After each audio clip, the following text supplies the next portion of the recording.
Today we are going to be talking about Black Panther. Today we have a different room recap crew than we normally do. This time, I got the non-nerds. All the nerds that are not really nerds that still love Black Panther. So I'm going to go around the room. I'm going to talk to some of my favorite people on the network. Start with CJ. What's good with you? Oh, life and shit. I'm pretty excited to talk about Black Panther. That's it. Word. It did sound like I wasn't quite finished yet. My bad. You had a step, man. You ain't done this in a minute. Yeah. I know. Get the gum off Bambi your boots. legs. Right. Next up, we got Chris. What's good with you? Dang, I knew you was gonna ask me next. I've been working and traveling because last week was my birthday. Happy belated. Thank you. And I just been working. That's it. Understandable. And next up, AJ, what's good? Hey, I have been working. I've been being a mommy and putting up with feet blurbing. But God. I'm surviving all three, and I'm excited to talk about the movie tonight. No doubt. So we will be talking about Black Panther. This will be a main spoiler cast. So I'm telling you right now, you got 5 seconds before we start spoiling shit. Andy Serkis dies. Andy Serkis is dead as fuck in this movie halfway through the movie. I told y'all to turn it off. That's y'all fault. Y'all didn't turn it off. But before that, we do have a little bit of feedback to get into. Somebody actually wrote us about Black Panther, so we're going to get into that. Then we're going to talk about the movie. This one comes up from our homie Will. What's up? What's going on, my fellow astronauts? This is your light-skinned brown astronauts Will. I know it's been a long time since I sent. Oh, okay. You got to bear with me. It's been a long day, guys. I know it's been a long time since I had last sent anything in, but I just got back not too long ago. Will was deployed. Glad you got back, dog. You guys definitely kept me balanced while I was deployed, but damn how the network has changed since I first heard you guys in episode 3. That is... Yeah, he went a way long time ago. Yeah. Yeah. But thank you for your service, Will. Yeah, absolutely. And it has changed quite a bit. There has been so much negativity and just overall bad shit happening since I last talked to you guys. But I want to talk about the amazing weekend this has been for our people and country. Black Panther, Wakanda Forever. Damn, what a movie. Yes. I am not even going to pay attention to the trolls and anybody that had something bad to say about it because they just didn't get it. We can be critical about the movie, which does have its flaws, but this is not that time. Yo, after the roller coaster of emotions, I left the building with a sense of pride. I don't know if white people took the weekend off, but if I went to the nearest IMAX theater, which happens to be in a white neighborhood, and the only white people I saw were serving my drink. That's good. As soon as I walked in, I saw someone in a Dora Milaje outfit, and it was okay. But that lasted about 30 seconds. But that lasted about 30 seconds because everyone was cosplaying or in traditional African garb, and that's when the pride started. I was so happy to see our people so unapologetically black, and that's how it should be. That continued with Saturday's powerful performance at the All-Star Game, Sunday's interview before the All-Star Game, and the Black Panther soundtrack. That shit is fire, I will say. I know Black Panther is a hero, but boy, did I connect with Michael B. Jordan. That brother stole the show from me. All I have to say is, nah. Bury me in the ocean with my ancestors who jumped from the ships because they knew death was better than bondage. Peace, Will. Hey. Let's get nice way to end a letter. Yeah, it is. Well, that's a hell of a way to end anything. Right? You know what I'm saying? So let's get into it. Let's talk about this Black Panther, and let's talk about just the overall emotion of the movie. Let's talk about the experience. I'll start with you, Chris, because you were out of town for a little bit when everything was starting to ramp up. So what did you see coming into Black Panther? What do you mean? Like, like just the overall, like the hypeness. Like, did you expect it to be as big as it was, or did everything catch you off guard with the outfits and things like that? No, nothing caught me off guard. I expected it to be amazing, and it was amazing. Now, granted, I was under the influence when I saw the movie, so it heightened my experience. As you should be. Under the influence of what? I can't say because we're recording.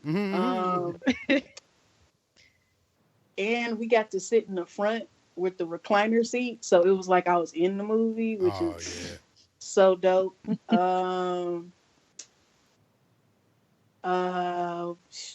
don't know what else. What point? And Beku is. I want him to blow my back out. And okay. So this show is just taking a turn. Yeah. You talking about Beku? Yes. Oh Lord, when he came on the screen, Jesus, I went, huh. I gasped, like old school Southern Belle, clutch my pearls gas. I just went, huh. Yeah. So where did that man come from though? Like, what has he been in before? Like, why are we now seeing this nigga? That's a good question. I realized he's from? I know Trinidad and Tobago, right? He's from Tobago. Yeah, which kind of makes me a little bit iffy because that scares me. But does anybody watch Modern Family? I do. Family, yeah. He was on a few episodes of Modern Family. So he was on last season where, like, I've seen every episode, so I'm about to say characters' names. So Yeah.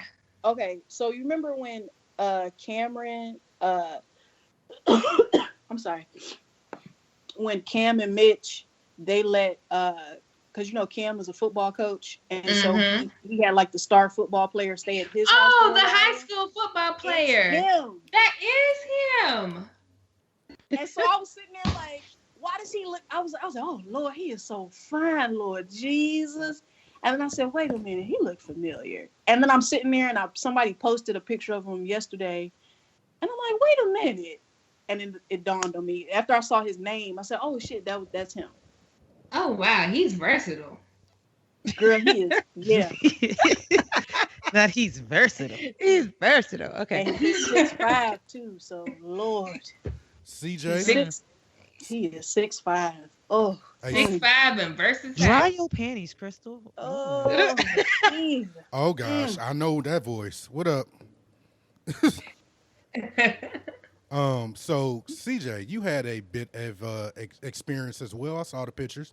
Y'all looking good. I saw the pictures, AJ. Y'all looking good. CJ, AJ, both. Y'all tell me about y'all experience of that night. Yeah, so we all went together as a crew. So Rock was there and Polo was there, and there's some other people who that was my first time meeting, but it was a large group, and I'm pretty sure we bought those tickets in January. Was it, AJ? Yep. Yeah, January, and it's just pretty much been marked on my calendar. I was ready to go. Shoot. So if you saw the pictures, I did like a little light dressing up. Like I wore this like jacket, this Ankara jacket. I too was influenced when I went to see the movie. I mean, I was just like, look, I was excited. I was like, I'm getting off. I'm leaving this school on time. I'm finna get home. I'm just gonna be ready. I'm reclaiming my time for this movie is what you said. Basically, yes. We're not gonna do no meetings that could have been emails today, good sir. No, not today, Lord. No meeting. Okay, during last bell or last period or whatever colloquial term you use, you was like, I'm out. Yeah, beat the buses. That was my whole thing. I'm out before the buses are out. But it was great. AJ, what about you? So, I was not under the influence, which now, like after talking to y'all, I'm thinking I missed something. So I probably need to do this again and do it correctly. But we were hyped. So because we have kids, we had to plan months in advance. So Girl, this was almost say it. like a holiday in our house, right? Because we knew not only were we going to see the movie, but we were going to be kidless throughout the whole weekend. We dressed up like seriously. So I had like an African attire shirt that was custom made and like, you know, African print earrings, and tried to do some different stuff with my makeup. So like we were ready. We were hyped. Like CJ said, it was a large group of us, which made it better. I liked it because after we were able to immediately unpack some of the things that we saw. So that was really good. And a lot of people at the theater where we saw it dressed up. So it felt like something special. We arrived early and got to people watch, and you saw like some people go hard. And then other folks with like statement t-shirts and things of that nature. We saw some people who did it right and some people who did it wrong. We saw a few of our non-POC brothers and sisters wearing dashikis, which I did not see that. Yes, there was one that really stands out. Interracial couple, beautiful couple, African American woman dressed to the nines, like full African A-line kind of dress, and then or mermaid, I should say, kind of dress, and her partner was blonde and had a dashiki on, and so that was interesting. But yeah, I mean, it was an experience. It felt good. You felt pride. You felt excitement.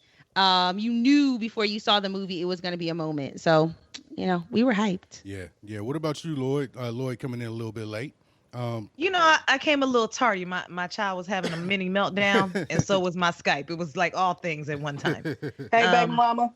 Hey, boo. Black Panther was everything that was promised, okay?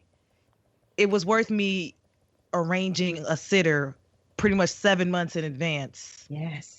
To have said sitter then cancel it, but God came through, and my mother just happened to be in town, and she's doing quite well. For anybody who's wondering, she's like recovering amazingly. Awesome. So I felt comfortable Yes. leaving my child with her for about 2 hours and 45 to 3 hours long. Sure But you know, me being the nigga that I am, I was under somebody's influence, literally like riding up there. Amen.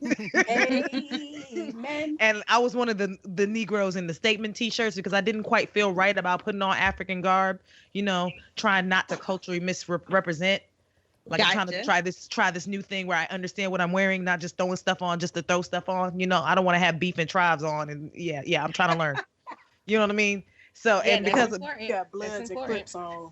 You know what I mean? Don't even be knowing. I don't want to be that person. It's supposed to be a moment of togetherness. So, you know, I live in a very white area, and I went to go see it in a very white area just because that's the only place I could find me a damn ticket, and I was getting me a ticket. Because I was late, I didn't get to see people coming in the theater. But what I did notice while I was in there, you know, because this was one of the theaters where you select your seat ahead of time. Like, so, you know, I get to my seat, babe gets to his seat, and there are some ladies next to us. They just as hype, some black women. They are hype, and I'm hype with them. Like, their excitement excited me. Okay. And they're like, you know, if the people come, we just gonna give them their seat. And I'm like, oh, y'all squatting. Okay, whatever. I don't even care, girl. Y'all quiet. I don't care. So the people actually did come. They was like, oh, they in our seat, but you know, it's cool. I'm just gonna sit up there. I was like, look at Black Panther bringing us together, because that would have went totally differently in another Marvel movie. Okay. Yeah, it's funny that you say that, because I was just about to say, I had to take my baby girl to the doctor today, and you just look at black people different. Like, this lady walked in and she had on this political statement jacket with like, I'm black as fuck on the back or some shit. And I just looked at her like, yeah, I like that jacket. You are? Yeah, you are. Yeah, you are. And she gave me that back like, yeah. I was like, okay, that's Black Panther right there. You know what I'm saying? So it was everything that was promised. And I had to go see it again. I was upset. Like, I saw it Thursday night, and by Friday morning, I was upset that I could not see it Friday evening.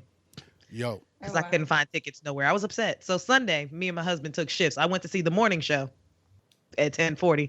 He went to see the evening show at 6:15 because we both needed to see it again. And we've decided we're probably going to do this until the wedding comes up, like once a week. Hey, I mean, look at that. The power of Black Panther. Hey, I want to tell y'all about the fresh hell I lived in, seeing it 2 weeks early.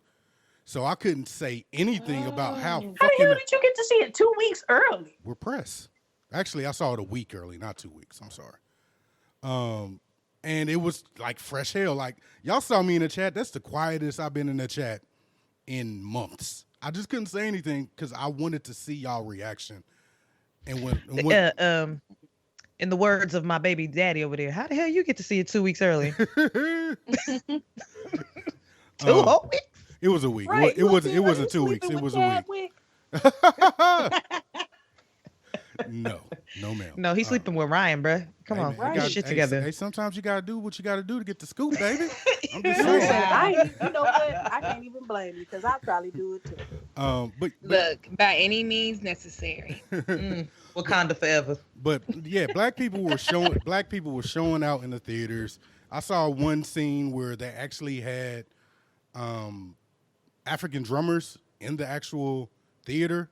I saw that. I was like, what theater is this? Because I'm trying to go. This Yeah, right? The premiere in Ghana showed the fuck out. Like, it was a good moment for black people. You know what I'm saying? Did you see the pictures they had? One movie theater, they was actually serving food. Like, yeah, they had ribs or something in the background. Like they had plates. Oh, I saw a meme with a guy with 2 plates in his hand. That was real. Like, where the hell is that? So they literally bought food in like that? Yeah.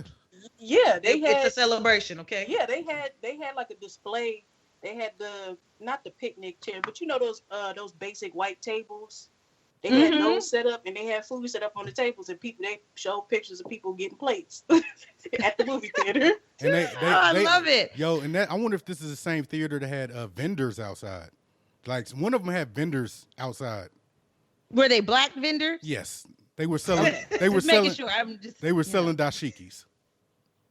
Oh, okay. So yeah, this is wild, man. So let's get into the movie. Question: since I got here late and whatnot, spoilers or no spoilers? It's absolutely all the fucking spoilers you want.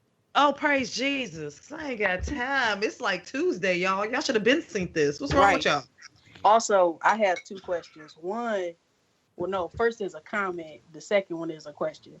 So one, the dope thing like something dope that happened after I saw the movie is that me and my boss, she's a black lady, and she's like one of the few black people in power on our floor. Me and her greeted each other with the Wakandas. Oh, that's awesome. When we walked into work, like before we even said anything about the movie, we was just like, yeah.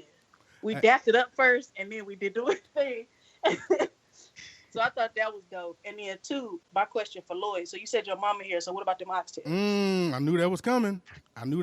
Look, I hate to break it to you. She's recovering well, but the mobility in her right hand isn't stable enough for her to handle a knife safely. So there will be no oxtails.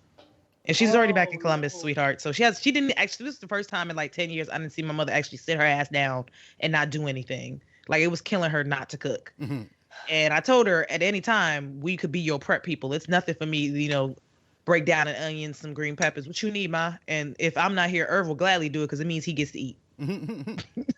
The devil working overtime, I said. Overtime. Yeah, go ahead. Oh, no, you good. Let's get into the movie, man. Let's talk about it. I want to go around the room. We're going to talk about, I don't even want to go in any particular order. Let's just talk about our favorite moments, and then we'll go from there. I'll start with you, Lloyd. Black Panther was everything that was promised. I want to continue to say this, okay? I think I've seen it enough times to be sure that this is probably my favorite movie ever. The thing that I thoroughly enjoyed the most was the Dora Milaje. Mm-hmm. Okay? I want more Denai Guerrera in all things, okay? Yes. I want more of her, okay? I don't know if it's just the fact that her skin is all one beautiful tone, like melanin originated from her. I want more. I want more of her, okay? Yes. And she wasn't even my favorite part. They weren't even my favorite part. That's just the part that stuck with me because as I was leaving the theater, it was little black girls saying like, yeah, I'm going to grow up to be the head of the Dora Milaje. And other ones like, well, I'm Shuri. And I'm just like, yes, this is what we need here. Like, man, I wish I could have seen something like that. There were no kids, but you're right. She stole the show. Like, Shuri was probably the best part of the entire movie for me. From her, like, her comedic timing, like, and I was trying to place where I knew her from, and it was from that critical episode of Black Mirror, probably one of my favorites of the last season. Where she flips at the end? Yes. Bruh. She was in Top Boy. She was in Top Boy. You right. I didn't watch. That was my shit. She was in Just Top Boy. everything about this movie was everything. I mean, where do I start? The script, the plot, the directors, the cinematography, the ancestral fucking planes. Like, why are my eyes still drawn to that? Like, that was the most aesthetically pleasing things I've seen in a minute. Mm-hmm. Every time they went to the ancestral plane, even when they went to go visit what's his name, bitch ass daddy. You know, I never really rooted for a villain, but it's like, okay, I can kind of see where you coming from, Eric. You do kind of have a point, my nigga, but I don't know if I necessarily agree with your tactics. So his tactics were off, but I don't know, y'all. Was there a villain? Like, I don't even feel comfortable calling him a villain. He was the antagonist. Let's just call him the antagonist. Let's give him a little bit more. I can give you that. Because the villain was what's that man? The Claw dude, who I thought, in fact, I take it back. That was my favorite part. Let me explain why before. Not because I don't give a damn about white men, but I just enjoyed how extra he was as a villain. Like all that extra shit they usually do with black villains. Hey, he was They put cool. all that into Claw. He was just thoroughly entertaining. The whole movie, I was like, I don't know what strain he's on, but I want some. Bro, he was cooning it all the way up. Shucking and jiving for the white folks. And I was like, didn't he mention his mixtape? Yes. Did y'all catch that? Yeah. Ridiculous. I lived. I still live. And I'm probably going to go see it tomorrow. Midday matinee, $7, because I got time. What about you, Chris? So jealous. One thing that stood out to you? It was a few things. So one, Baku. Listen, boy. Oh my God. I'm sorry. Okay.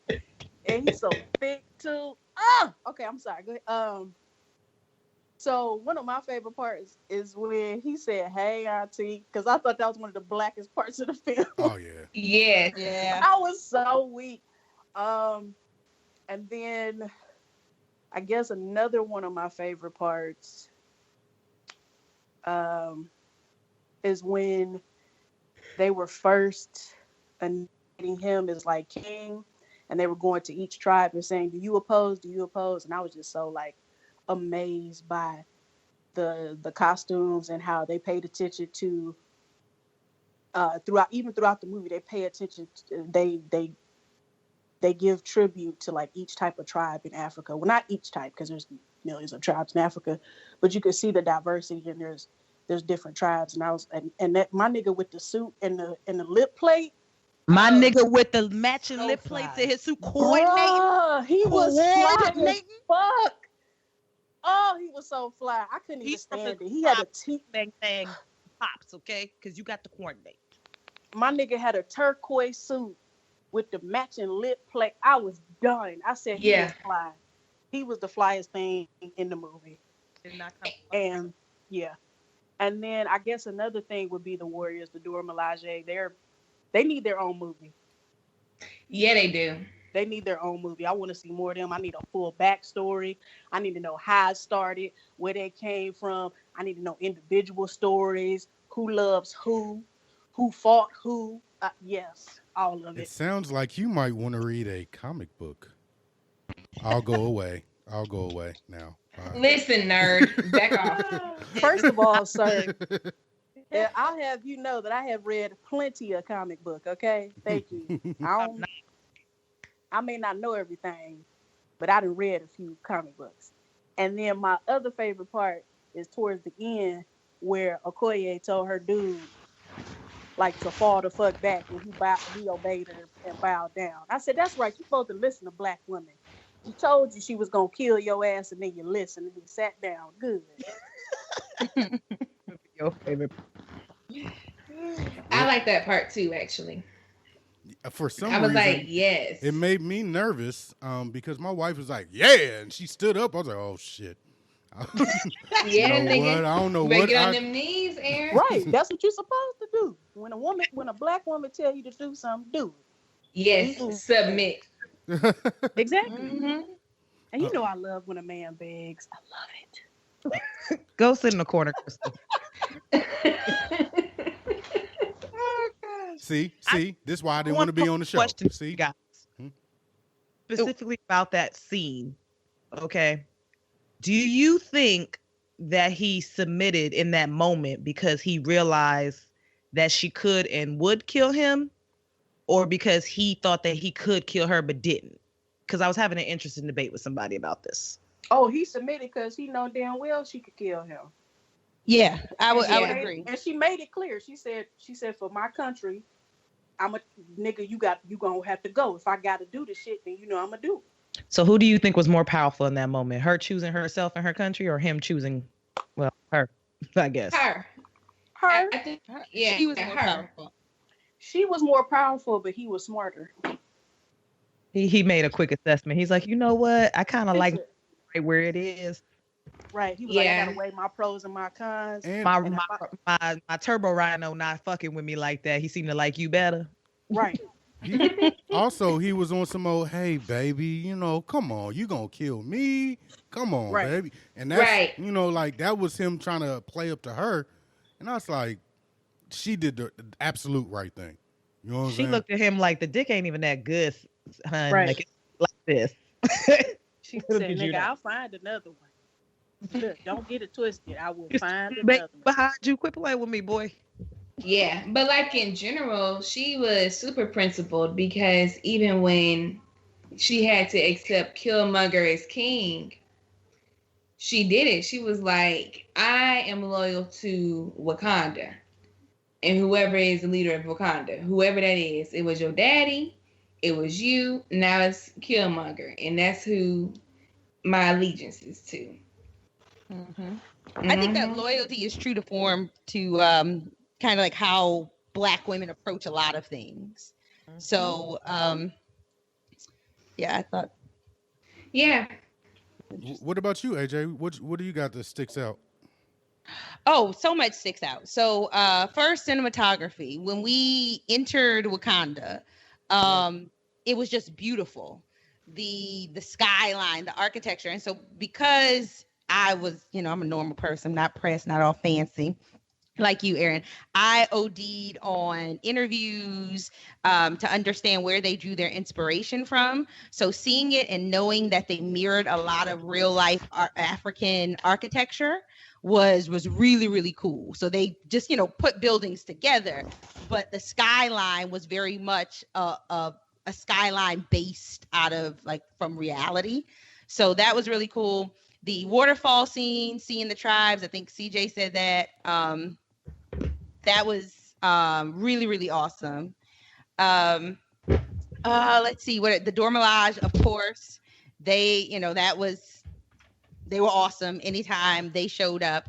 I loved the princess and seeing her in her laboratory and seeing a Black, young, African-American female scientist was really, really powerful. I mean, I can go on and on and on. The movie was so profound, and the metaphors ran so deep throughout the film that you couldn't really it's hard to say one particular scene or moment was my favorite. I did also like when they were in in the train system, if you will, that carries. Yes. Yeah, and so they were talking. I liked that discussion between Killmonger and actual Black Panther. I thought that was really really good. Yeah, what about you, CJ? You got anything that's standing out? Yeah, okay. So things that I would add to what's already been said, because it's been pretty comprehensive. So I'm from Atlanta. And so recognizing the London Museum as the High Museum of Art, I was a little bit lit about that. I was like, that's the High Museum. You ain't in London. And so I don't know, and I think y'all have probably seen the meme, but since so much of Black Panther was filmed here, I'm like, yes, I live in Wakanda. Yeah. And Since you live there, can you explain to me how I can get me a visitor's visa? Because when I searched the Google, it didn't come up. Yeah. I don't know if you've seen the other meme, but we are also closed. So those two things go together. I'm not trying to live. I'm just trying to come visit, Give me a That's what they say. They come stay with a cousin, and next thing you know, They bring their problems. and they filling out applications. So, um, No, I'm so, trying to move. so many powerful quotes and lines. So I think the script was really well written. There was not a moment in this movie that I was bored. Like, I feel like the pacing of the story was perfect. Because there are some times when I'm like, okay, come on, like, come on with it. There's like action. And the fight scenes were amazing. Yeah, yeah. Yeah. I would. Lucky fight choreography. Yes. I need more Denai Guerrera in my life. When the fuck does Walking Dead come back? So, Yeah. well, you don't want to have that denied come back because that's not her on The Walking Dead. I tell you that damn much. That's the problem. That's the problem. Like she gonna Me go. and her She, birthday twins. yeah, she's Okoye now. She is not Michonne. From now on, Yes. I'm gonna be like, oh yeah, Okoye on Walking Dead. Yeah, you know what I'm saying? As an educator, I can't wait to see in a few years, like, how many of these babies are named Shuri and T'Challa. Like, I know it's coming.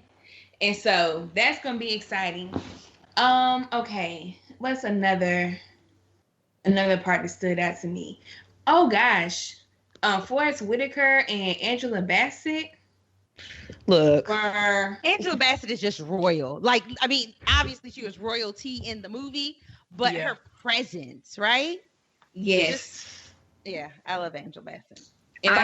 What stood out to me is the fact that they took the time and the care to get my girl Angela the finest hairstylist in Atlanta to lay that lace front dread wig. Oh, why they can't do that for my girl Michonne? Why they can't do that for Denai when she on The Walking Dead? I don't know. Okay.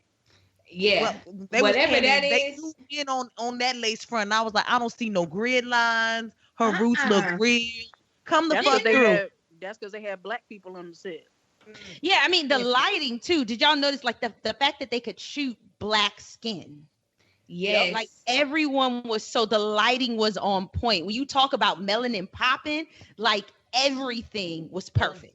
Ancestral plane scenes, like that is the most beautiful light to shoot black skin in. You talking about the Lion King scene? I wanna bask in it. Did you feel like the Lion King too? Because that's how I felt. I was like, yeah, that's what I thought when I saw. I said, wait a minute, because I was under the influence. So I went, hold on. Because I was really gone, and I was like, what's happening? Well, you know, that Coogler actually did come out and say that he had some influences from the Lion King in there. So, it showed. Okay. Yeah. This might be the first movie though, and I'm gonna give him his roses right now.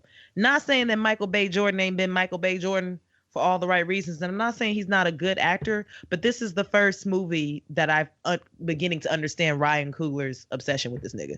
I get it now. Okay. Listen, he should have got an Oscar as soon as he took off that shirt. Just for that alone. I said, yes, you're doing amazing. I just want to thank Black Panther for new ways to insult white people. I really like colonizers. Thank you, Shuri. Yes. Oh, yes. Don't yell at me, colonizer. That's like next level shade. That's Wakandan shade. You don't even look. I appreciate that. So yeah, that was. Let me go back to Googling how to get my visa. I ain't fucking around with you niggas no more. This shit, I'm out. Yeah, I ain't trying to visit. I'm trying to move. And then I'm trying to have Mbeku blow Mountain back out. Okay? Oh, shit. All right. So let's actually get into characters. And then we'll wrap after that. But there are some standout characters in this movie. We can go down the list. I mean, the entire cast was phenomenal. But we'll go around. Let's talk about T'Challa. Let's start with T'Challa, because I feel like with T'Challa, he wasn't the focal point per se, but he may have had the most pivotal role. Because without him balancing everything, that movie falls the fuck apart immediately. Like without his strength and being able to be even keeled throughout this entire movie with subtle hints of emotion. If that doesn't work, this movie doesn't work. So everybody talks about Killmonger, but I think he did just as good a job So Well, yeah, because he had to lose his innocence. Like we watched him, like take on this role. He fights for the role, and he consistently seems like just a little weaker than his opponents. But there's something special about him that allows him to prevail. But when he learns about his father, like that was really important. I think there's a lot of symbolism in that. And then also that too was kind of like Simba-ish.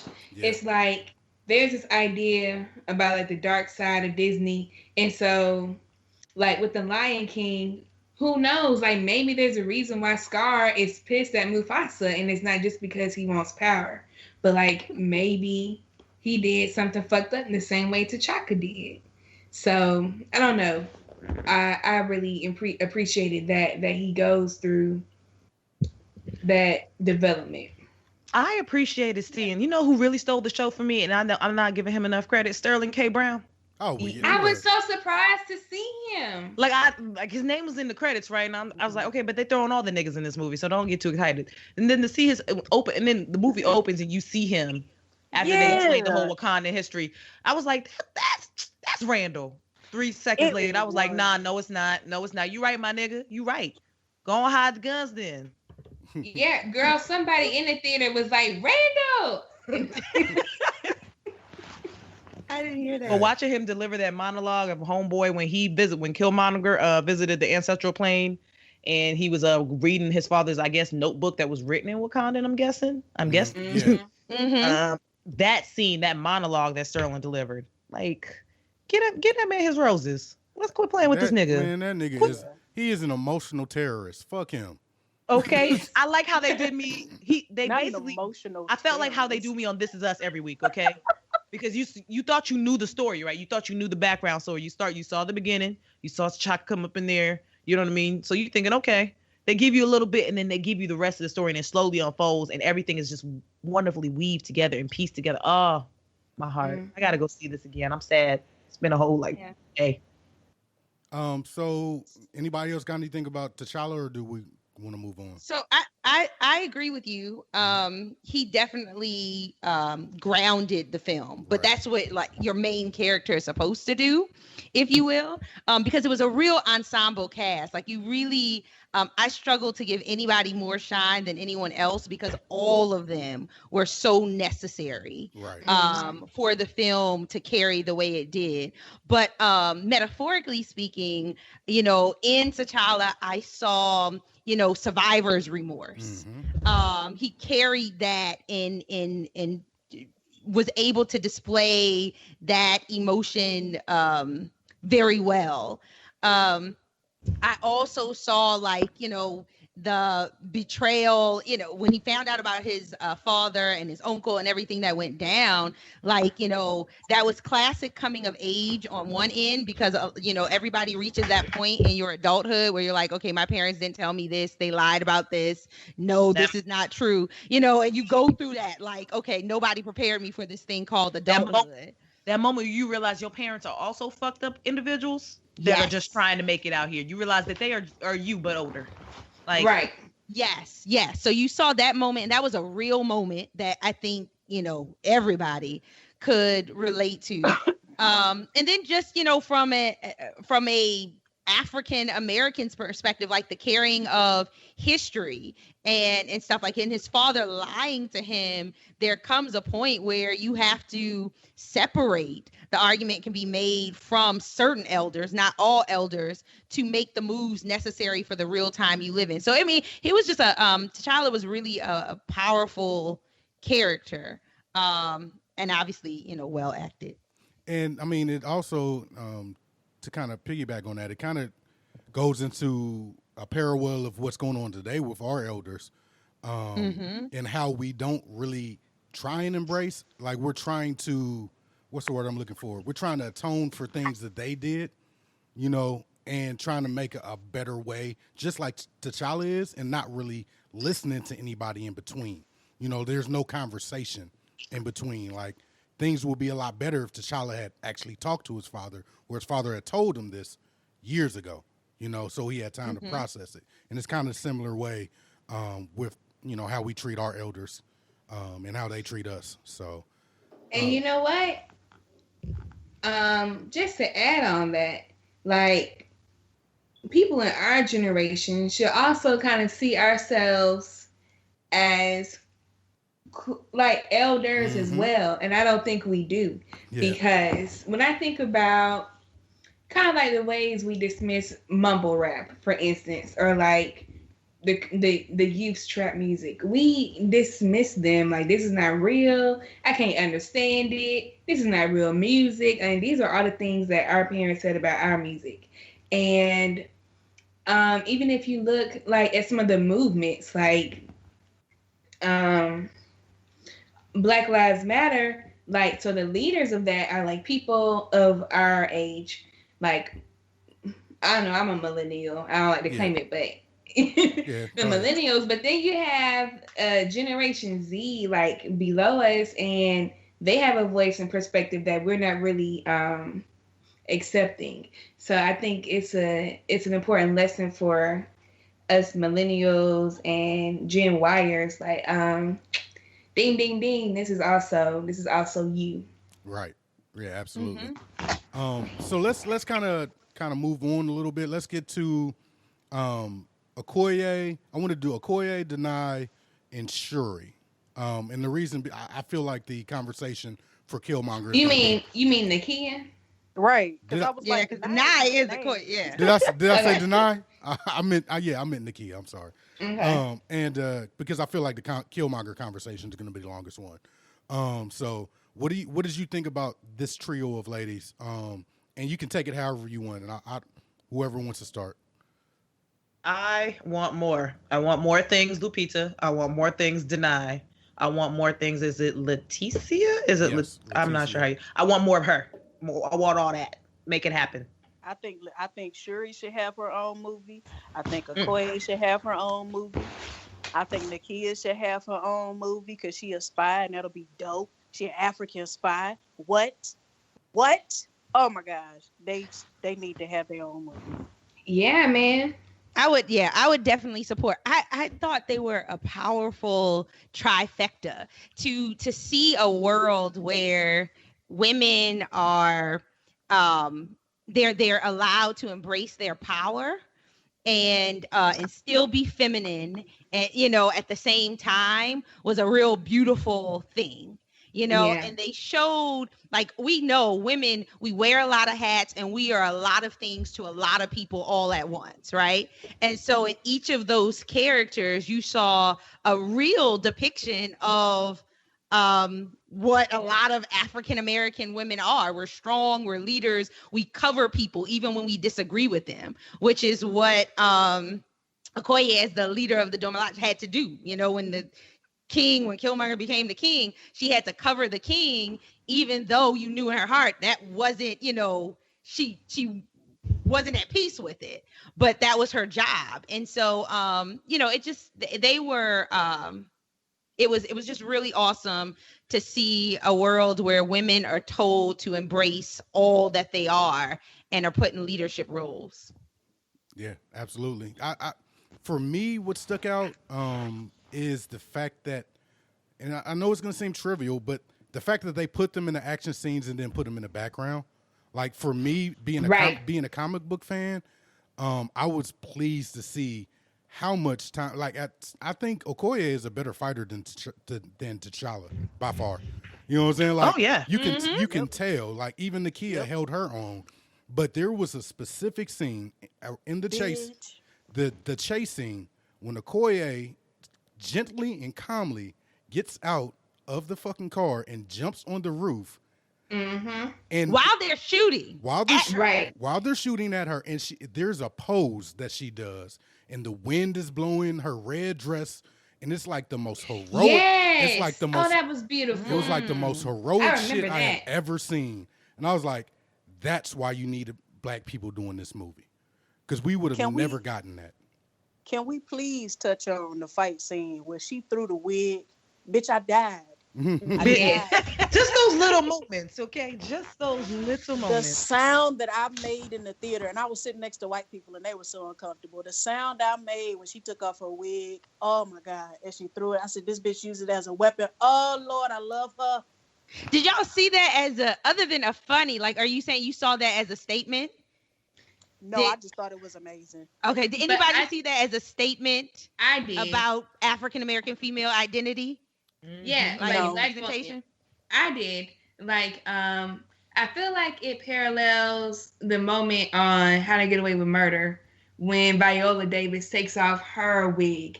Yes. And just to like, let me get rid of this bullshit. Like, let me just do my shit. Like, let me just handle When she took off what the I'm about to eyelashes, handle. yes. Right. Like, I don't need this. Like, I don't need this decoration right now. Yes.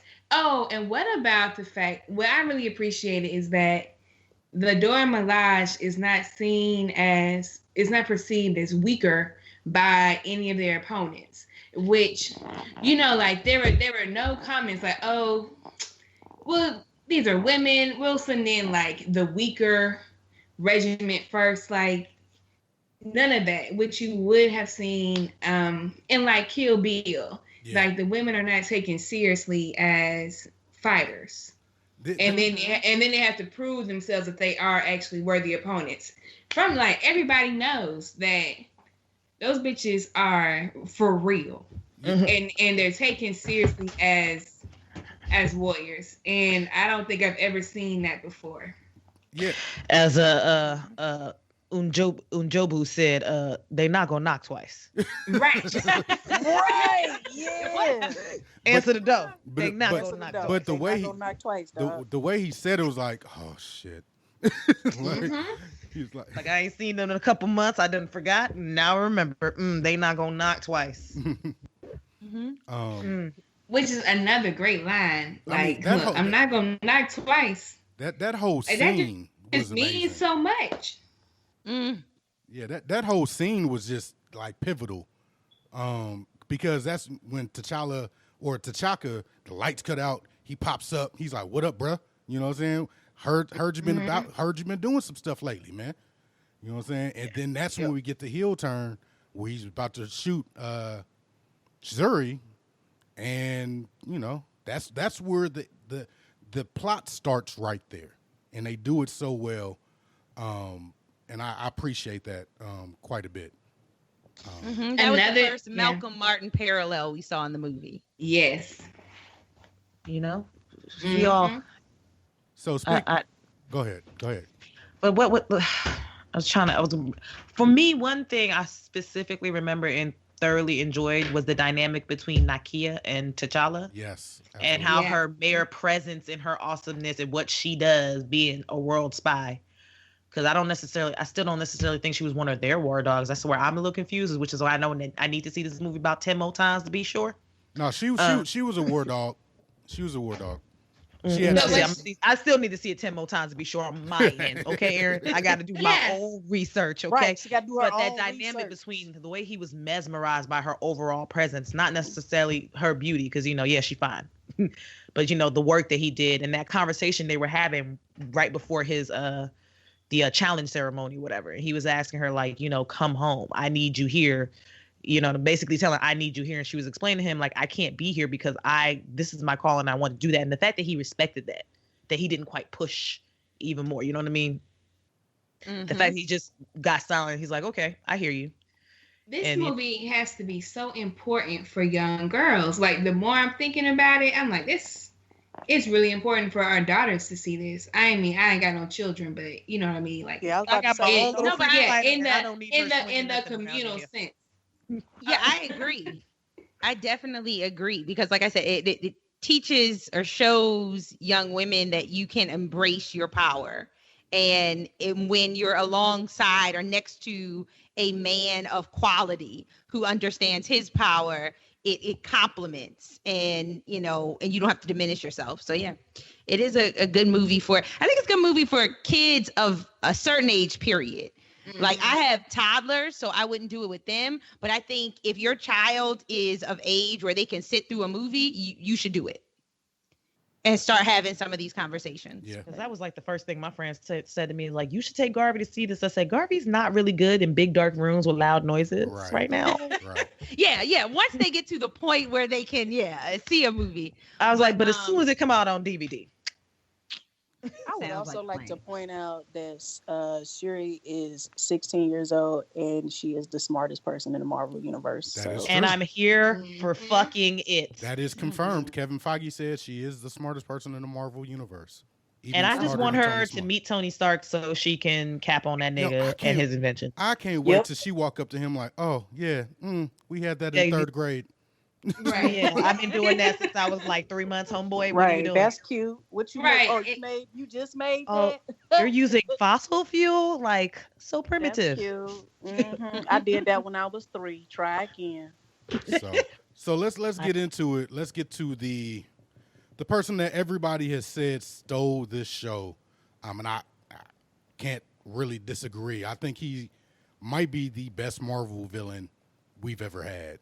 And I hate to say this, I know a lot of people, especially a lot of my nerds, are gonna look at me crazy. I think he's better than the Heath Ledger Joker. I think he tops out as the best villain.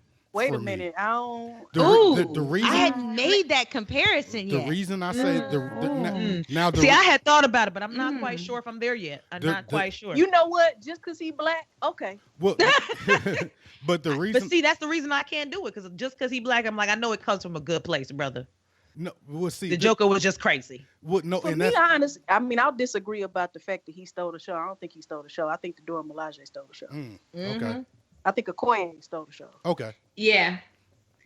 But the character Killmonger is getting generating a lot of think pieces and conversations, mainly because I think he personifies this disconnect between amongst black folks in the diaspora. Yeah, I can see Yeah, that. he definitely does. To me, he represented like black rage, right? Was it Baldwin who was like, to be woke and to be black is to be in constant- Yeah, you get it. Okay, sorry y'all. And he really represented that. He embodied that. He embodied our disconnection from where we come from. The fact that we were robbed of our history once we were forced to board ships and come over here. And I think all African Americans have had a time where you thought lovingly or even longingly about Africa, or about where you came from and what life would have been had you had a greater connection to the continent. So, I mean, his character carried most of the most powerful soul-stirring metaphors in the movie. Yeah, I think, and what resonated with me tying to that is that when T'Challa went to the place to talk to his dad afterwards, after he found out the truth, and he asked his dad, why would you do that? Why would you leave him behind? And his father said that he was the secret that we didn't want to admit. And I went, oh, shit. Because then that tied into the fact that the disconnect between Africans and African Americans, where the way that we treat each other and the disconnect that we treat each other, like there's Africans, and I said this, and I made a status about this before, and my African friends got on there, got all in their feelings, but that excuse me, I'm sorry, but there's a resentment, there's a bitterness between us because of white supremacy, that you know, the way that, like, flat out Africans have been taught to hate us, and we've been taught to hate Africans. We've been taught to hate each other because of white supremacy.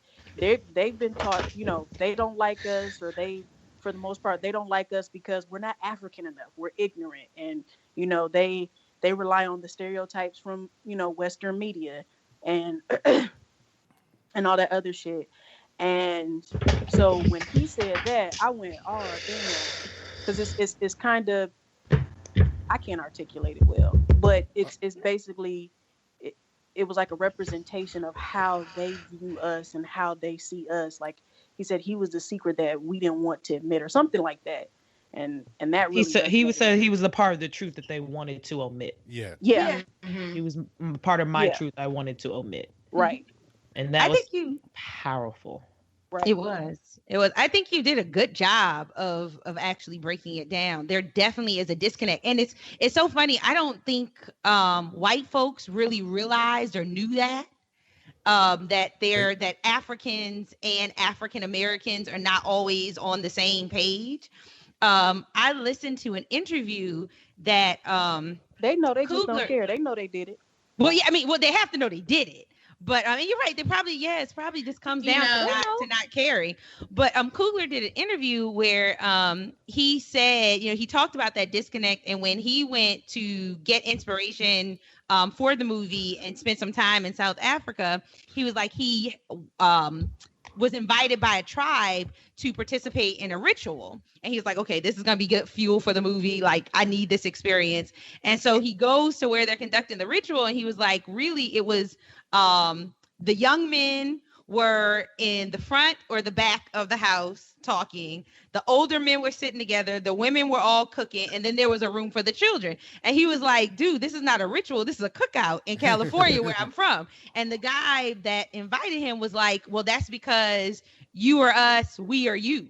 And even though the communication is not always there, there are some things because of that shared ancestry that will always be present no matter where we are. And that's kind of what he wanted to articulate in the movie. So when you see Killmonger and when you reflect on that scene where he was like, he's the secret, we didn't want to get out. It was definitely a parallel to how we just don't, the divide between us is based on ignorance and really irrelevant circumstance. And there's more that connects us if that communication is opened up. Absolutely, man. That breaking it down that way. See, this is why I wanted to have this conversation with y'all. We know we're the Dora Milaje of the network. We know. Yes. Wait, is that a yipping sound out here? Oh, niggas, shit's about to get fucked up. So I want to just come back. I want to chime in on this Killmonger conversation because, like, my wife is African, right? Like, her dad is Nigerian and her mom is Kenyan. So, oh, she Nigerian? I'm sorry, girl. It's great. It's fine. So, she is because she connects more with Kenya. Anyway, so I was talking to my brother-in-law, who is completely Nigerian, and he and my father-in-law had, as you may expect, completely different reactions to the character of Killmonger than I did. And they kind of saw the narrative from an interesting perspective. They see Killmonger as problematic and representative of African Americans in that we have this, and this is going to be really hard for me to articulate, but I'm going to try to get through it, that African Americans have a claim to a home that is that is theirs, but it is not really theirs, in that we have a claim to a home, but we don't know how to enter it appropriately. Oh, shit. I can see that. Yeah. That was profound, girl. That was profound. Like, yeah, this is your home, but you don't know how to come here.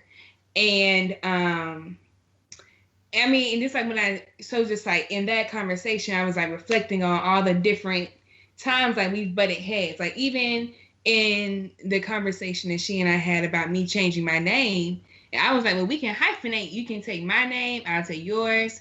And she was like one of her arguments was that my name doesn't belong to any slave masters. Like my name is a real African name. So like, I remember that conversation, by the way. Yeah. Mm-hmm. And so it's like it comes up frequently. But also when I did go to Kenya, like there was a moment at the cookout and I was calling it the cookout too, but it was a moment at the cookout where like everybody gathered. I thought we were finna like bless the food, and it was a whole like everyone in the family like intentionally welcomed me as their daughter. And so I don't know, maybe I entered the home correctly then, but that whole disconnect is really interesting. And I think that African Americans are see the character of Killmonger differently than, like, I think Africans, especially those who like buy into the respectability politics behind it, probably do see him as a villain specifically. I think Killmonger is the perfect marriage of white America's worst fear, a really intellectual, really physical, strong, all the things they make up these unarmed black men to be when they get shot by the cops. Really angry brother. And the anger is justified. And I think that's why African Americans, you know, really, like, he really resonated. Like, I felt him. I felt his plight. I was like, I don't necessarily agree with the tactics, homeboy, but I can feel your rage on that. Especially if there was some mythical country that, well, it's not even a mythical country. Ethiopia was never conquered, from what I believe, right? Right. Right. We can argue about whether they were colonized, but we know their resources were stolen. We could definitely say that their resources were stolen. In this Marvel universe, you have one African country that have never had any of that. They have all of their shit, and they have the world's best resource. And Killmonger, who serves as this perfect balance of Black America's rage, white America's worst fear, which is what Africans don't necessarily like about, well, what we're told Africans don't necessarily like about African Americans. Yeah, y'all lazy, y'all this, because y'all got it, because they, just like us, they're brainwashed by white supremacy. Right. I think to touch on your point about Killmonger being everything that white America is afraid of. Did you guys catch? So when he enters Wakanda, there's a scene where the colonizer is telling the princess who he is. He's defining him. He is a killer. He is, I mean, that's how he got it. You know, he is this. And that is something that as an African American, we are always combating, like them trying to define who we are, their interpretation of what we are, you know? And so he immediately like gets on the defensive and is like, let me tell you who he is, because I know who he is, you know? And so I thought that was really interesting. But to your point, CJ, about the difference in how Africans see the movie and how African Americans see the movie, I totally get your in-laws perspective, because when Killmonger went to, you know, Wakanda, he was now king, and he started to say, we're going to disperse the resources to everybody. Like, as an African American, I totally got it,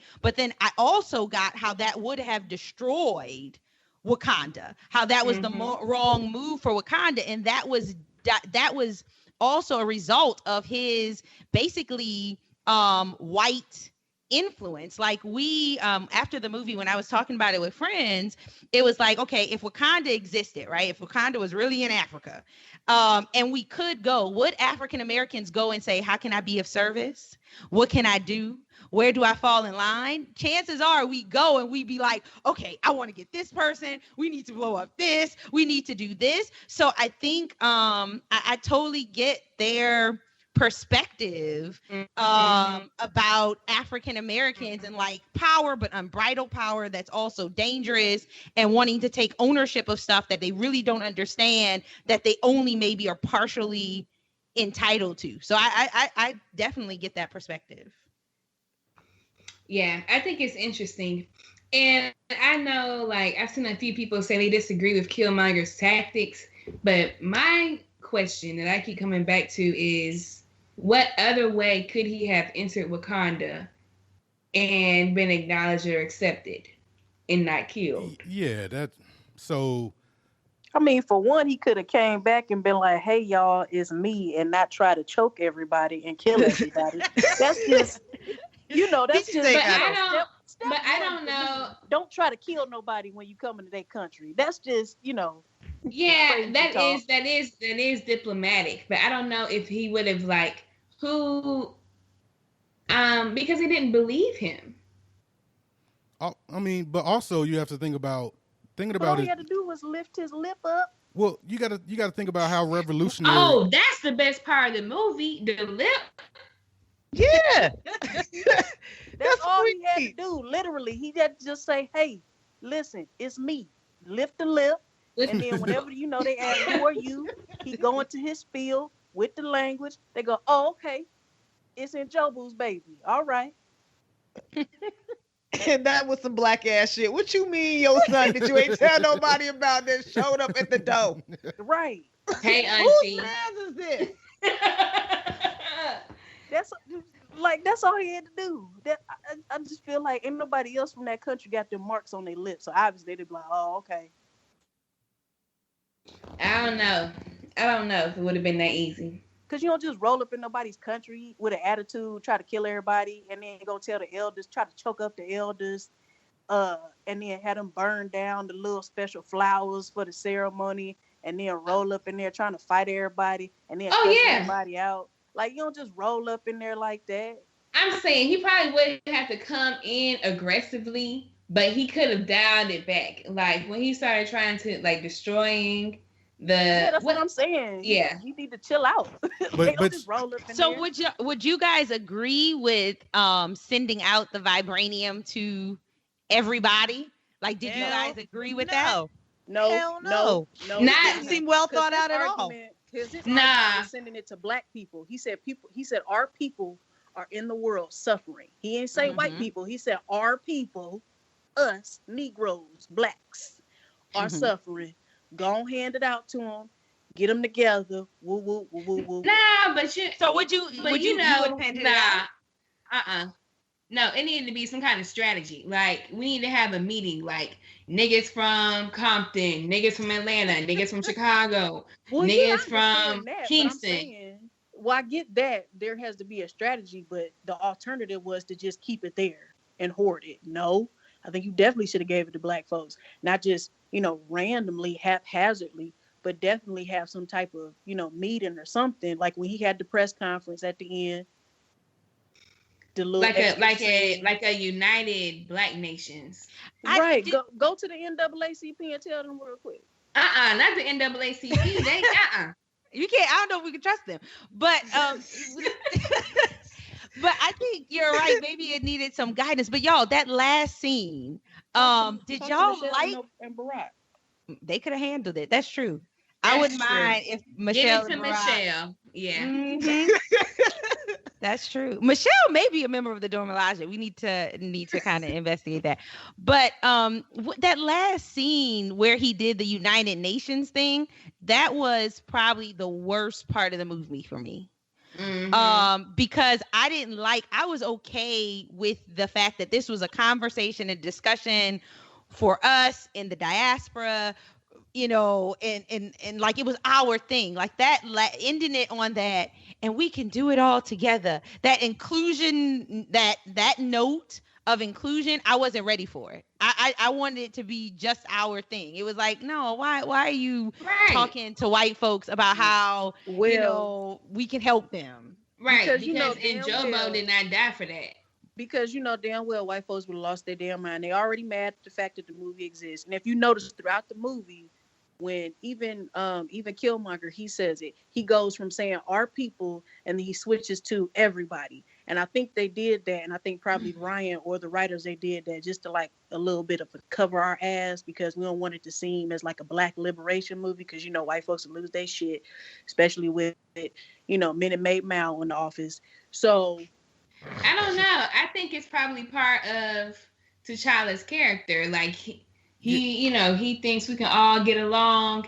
And I haven't read not one comic book, but I can imagine that he probably consistently gets shitted on by white people who he thinks are an ally over and over again, and gets his feelings hurt, and he's like naive, and then he learns.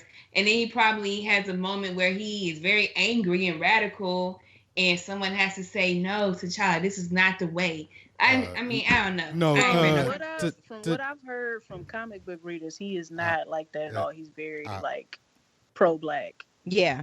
Yeah, I'm as a comic the book whole reader. time. As a comic book reader who has read every single issue, So he is the total opposite of that. So then I don't understand that last scene then. Because that's what I'm saying. That's what I'm saying. That's saying the that Marvel was universe. for them to cover their ass. Well, It's a like at the end of the day, it's a black director, right? Woo woo woo woo. That's great. There's a lot of black writers. However, who owns the studio? Who owns Marvel? White folks. So they're not gonna let you just say, "Oh, this a black." We got to free all black people, because they will lose their shit. So they got to go in there and they got to say, "Oh, let's help black people." Wait, well, no. Well, we mean let's help everybody. Because come on, nerd. Yeah, like white folks will lose their shit. They already mad about this damn movie existing. So you can't just go full. You can't go full Negro. I was talking to Feek yesterday when we had our review, and first of all, I heard you call me a nerd, jerk. I was talking to Feek yesterday, and he brought up a point that I kind of agree with. I know that's wild, but he was saying that maybe it was more of a subtle wink to the diaspora. You know what I'm saying? Like more of a, hey y'all, come on man, let's get it together, more than to white people. You know what I'm saying? Like, of course it was going to make it seem like it was for white people, but the way Feek. Really? Yeah, we're here. Okay, I thought I dropped y'all. The way Feek, the way Feek said it made a lot of sense at the time because of the themes of the movie throughout the movie. So it kind of makes sense to me. I didn't mind it because it is a Marvel movie. Like you know that shit's gonna be in there. Like we as black as it was still a Marvel movie. You know what I'm saying? Right. Yeah. Like so, they gotta watch. They have to watch. They still gotta watch their language. Yeah. A little bit. Yeah. So and that's okay. You're probably right. I disagree with Feek, though. I don't think it was a nod to the diaspora because I think it was just more a byproduct of what the ladies are saying. It's a Marvel movie, and they knew that, Disney and everybody else had to be pleased at the end of the day because they panned the crowd and they made sure to note the diversity in the crowd. And a movie that's so purposeful with its metaphors and its layering, like that shot, nothing was accidental in this movie. So they didn't just accidentally show us all these interested white faces and then him making this speech. It was definitely like now we're coming out and we're going to share our resources with everybody. And, that just wasn't good. And I hear, Aaron, maybe you can speak on this, but I think like Wakanda gets destroyed. So they could, never have nothing. They could keep Wakanda there. We never know. But it has. Oh, they're gonna keep Wakanda. Like Wakanda. Now they're not gonna have to build a franchise. Oh yeah, Kevin. Did y'all see? Oh, go ahead. Kevin Feige has actually said, the studio has said this is the best movie they've ever put out. Period. It honestly is. So we need to protect the integrity of Wakanda. So if they depart from the comic book and keep it around, that's fine. But this is the danger. I've tried to not read the reviews that talk about like how we should feel some kind of way that a movie that was so soul stirring for African Americans was produced by Marvel and Disney, because I'm like, well, we got it. So I'm not going to get caught up in who gave it to us. But when you say that they can depart from the comic book and they can start doing things rogue, I'm like, oh, I hope they don't for profit, destroy the idea. You know what I'm saying? Like it loses its authenticity and becomes too commercial and too gimmicky. That's usually what Hollywood and white folks do. So. I will say this. I trust Kevin Feige. He gave that man a movie director that had 2 other movies. That's it. He gave him $200 million and told him to go make a black ass movie, and oversaw it every step of the way. So I don't think. But he's not going to be involved in this after. Coogler is not going to do this again. Oh no! Yes, Are you serious? Coogler? Yes, he is. Yes, he is. Kevin Feige. They just said that they want to work on the sequel. Yeah, Kevin Feige already said he is not doing another Black Panther unless the entire cast comes back and unless Ryan Coogler comes back.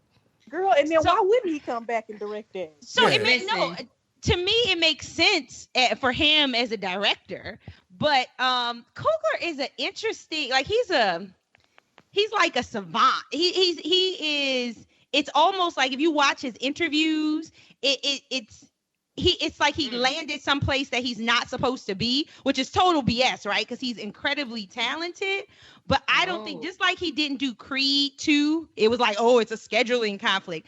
I think there's a lot of pressure when you knock something out the park and people like hold you up in the community. Because now he's not just like a great. Hill. Yes, he's exactly like Lauryn Hill. Look what happened to Lauryn Hill. Like he's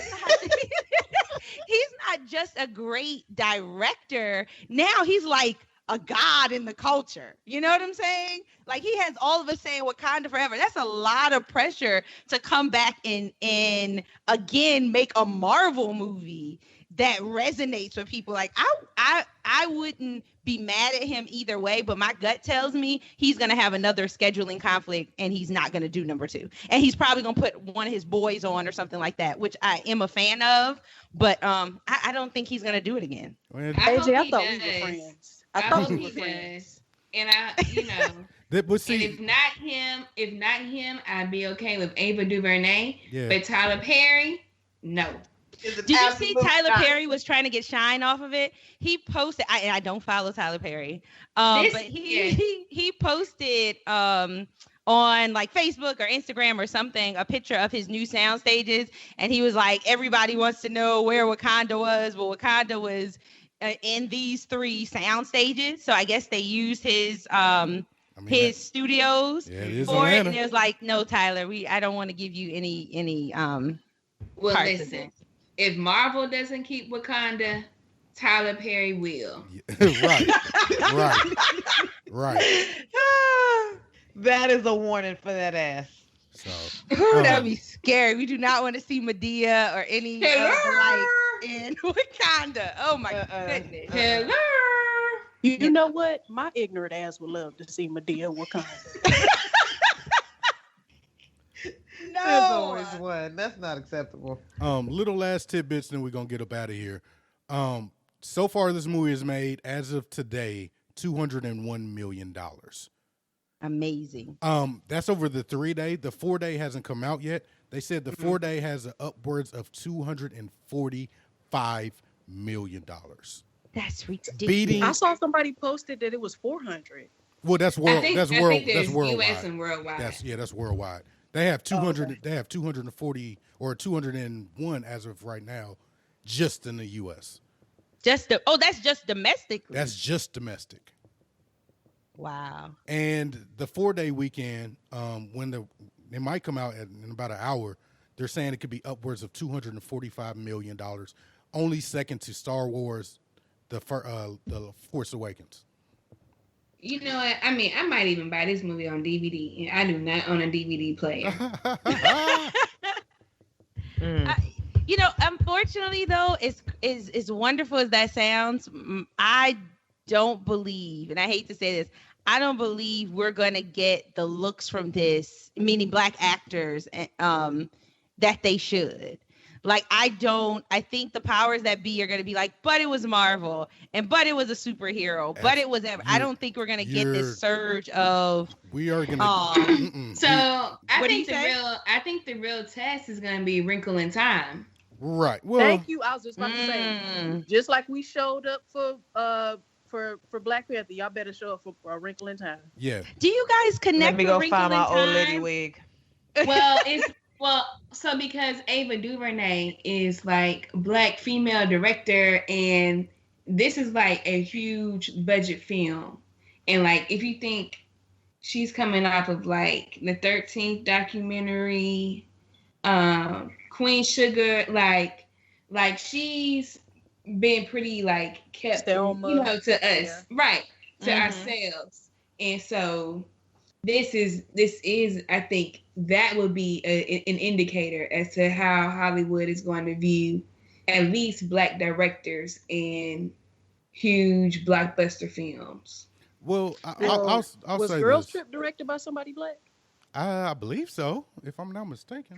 Because that blew out there. Because that but Girls Trip didn't have a global release. Was Girls Trip released globally? I don't think so. It I was think just domestic, right? What? No, I thought it was released global. If No, it was, it Oh, it was. was? yeah, Okay. yeah, it was a major. And then we'll also see how Get Out does in the Oscars. So this is my Mm. thing. I think that you're wrong, AJ. I'll take that. I think that because of the fact this movie made so much money, it doesn't matter what they're putting out. Everybody's putting something up. Everybody's going to put something up. It's not going to be good because they don't have the pedigree that Marvel has or Disney has. But every single watch within the next 6 months to a year, every studio is going to have a major budget, black cast, and it may be trash, it may be good, but they won't do it well because they won't give them the freedom that Disney gave Ryan Coogler. Watch. I bet you any amount of money. Just like the superhero trend. Everybody started seeing superheroes. Oh, Marvel got a superhero. Now everybody got a universe. That's just I mean, this movie has made too much money for that not to happen in Yeah, I one agree. weekend. I just need to Probably see right. this movie It's again. had too much impact in what, 4 days? In 4 days. That's crazy. They said it's gonna make $1 billion.